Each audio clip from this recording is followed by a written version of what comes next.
Candles flicker in front of you, people sing, smiles everywhere, and somewhere inside there's this hollow feeling that nobody else seems to notice. The day that's supposed to feel special just doesn't.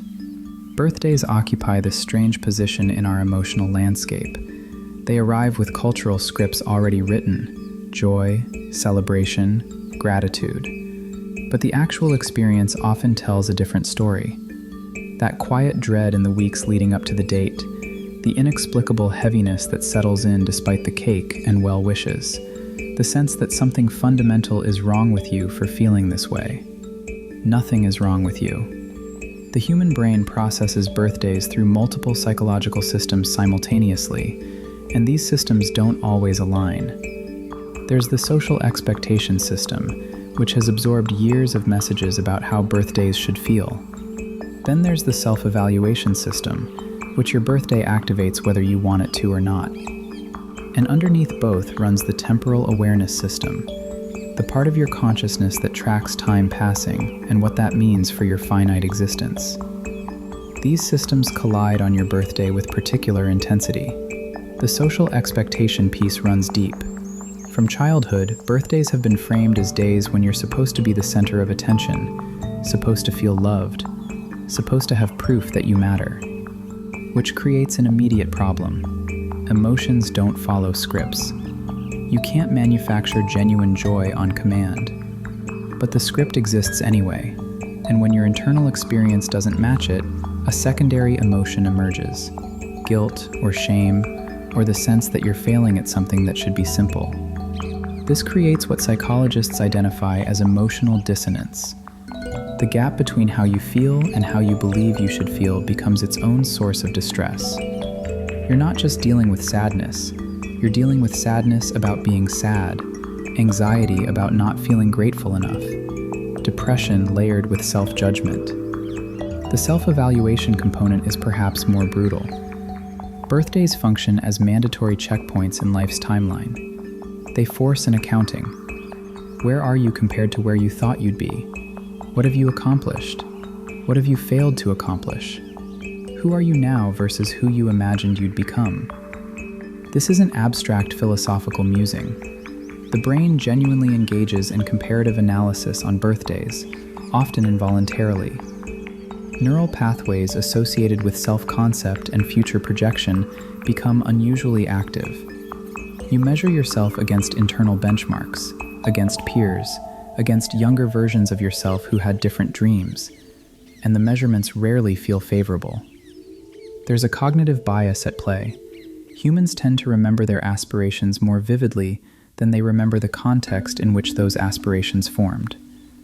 20-year-old you imagined a certain life by 30, but 20-year-old you didn't know what the actual experience of those 10 years would entail.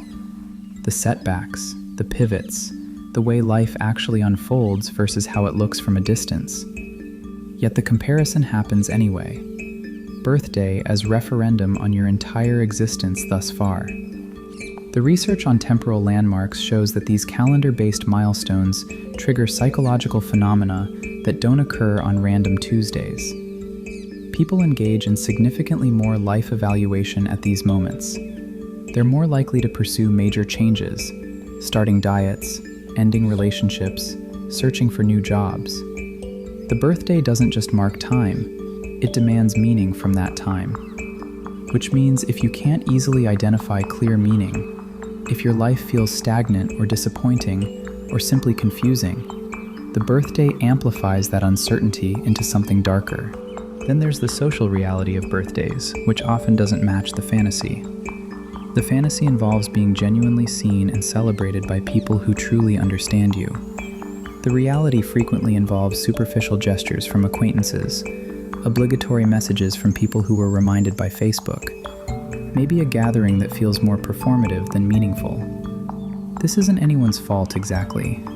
Modern social structures don't easily facilitate deep connection. People are busy, distracted, managing their own internal chaos. But birthdays heighten the awareness of these limitations. You notice who doesn't reach out. You notice the generic quality of many messages. You sit at your own birthday dinner and realize you feel lonely despite being surrounded by others. The phenomenon psychologists call loneliness in company becomes acute on birthdays. You're supposed to feel connected, celebrated, known. Instead, you feel like you're watching yourself from outside, performing the role of birthday person while experiencing disconnection from the entire ritual. There's also the visibility problem. Birthdays make you visible in ways that might feel uncomfortable or even threatening. If you're someone who struggles with worthiness, and many people do, having attention directed at you activates deep insecurities. Am I enough to deserve this? Do these people actually care, or are they just being polite? The visibility that's supposed to feel validating instead feels exposing. For people with social anxiety, birthdays can be genuinely distressing. The obligation to be gracious, to appear happy, to manage other people's expectations of your reaction, all while managing your own complicated feelings, creates exhausting emotional labor. The existential dimension runs beneath everything else. Birthdays are unavoidable reminders of mortality. Another year closer to death. Another year where certain possibilities narrowed or closed entirely. Time is actually running out. Not in an abstract way, but in a concrete, countable way. This awareness sits differently at different ages. Early 20s birthdays might trigger anxiety about not having figured things out yet. 30 might bring confrontation with the gap between youth and what comes after. 40, 50, beyond. Each carries its own flavor of temporal reckoning. The human psyche has complicated mechanisms for managing death awareness. Most days, these mechanisms work well enough. Mortality stays abstract, distant, ignorable. But birthdays breach those defenses. They make time feel real and limited in ways that ordinary days don't. And connected to this is the grief for unlived lives. Every path you did take meant paths you didn't take. Every choice meant other choices foreclosed. Birthdays surface the ghost selves, the versions of you that could have existed if circumstances or decisions had been different. The musician you didn't become. The relationship you didn't pursue. The place you didn't move to. The risk you didn't take. These aren't just idle regrets. They represent real psychological loss. The mourning for alternate timelines is legitimate emotional experience, even if those timelines never materially existed. There's also something particular about the privacy of birthday sadness. You can't easily talk about it.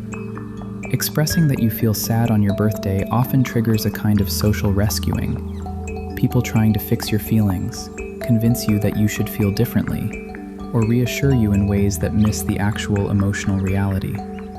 So the feelings stay private, which intensifies them. Emotions that can't be expressed tend to grow heavier, more tangled. The isolation of feeling sad while everyone expects you to feel happy creates its own feedback loop.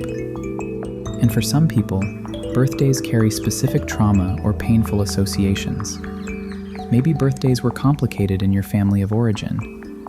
Maybe a significant loss occurred near your birthday. Maybe you had a devastating birthday experience that left psychological residue. These personal histories layer onto the already complex psychology of birthdays, adding dimensions that others can't see. The birthday becomes coded with meanings that are invisible to everyone singing around your cake. What matters is recognizing that birthday depression, anxiety, sadness, whatever form it takes for you, is psychologically coherent. These aren't signs of dysfunction. They're human responses to a complex temporal and social phenomenon that activates multiple psychological systems simultaneously. The sadness makes sense when you understand that birthdays demand emotional labor, while triggering evaluation, existential awareness, social vulnerability, and comparison, all at once. The anxiety makes sense when you recognize the pressure of expectations colliding with authentic feeling. The emptiness makes sense, given the gap between what birthdays represent culturally and what they often feel like experientially. You're not broken for feeling this way. You're responding to real psychological dynamics that affect many people, but that culture doesn't really acknowledge. The collective narrative about birthdays, that they're inherently joyful, creates an environment where these completely valid responses feel shameful or wrong. They're not wrong. They're human. Some people genuinely love their birthdays. Some people feel neutral. Some people dread them. All of these are legitimate ways to experience the arbitrary day on which you happen to be born. The expectation that everyone should feel the same way about their birthday is itself the problem, not your particular emotional response. Moving through a birthday with heavy feelings doesn't require fixing those feelings. Sometimes it just requires acknowledgement. Yes, this is hard. Yes, this brings up complicated things. Yes, it's okay that this day feels more difficult than celebratory. The next birthday will come regardless. Time moves in that direction, forward, accumulating, demanding some kind of reckoning with its passage. But how you meet that moment doesn't have to follow someone else's script. The sadness, the anxiety, the strange grief-tinged awareness, those are all part of being human with time-bound consciousness. Nothing more needs to be made of them than that simple fact. Another year marked. Another complex emotional experience navigated. Another day that arrived with expectations and leaves as just another day that happened. That's enough.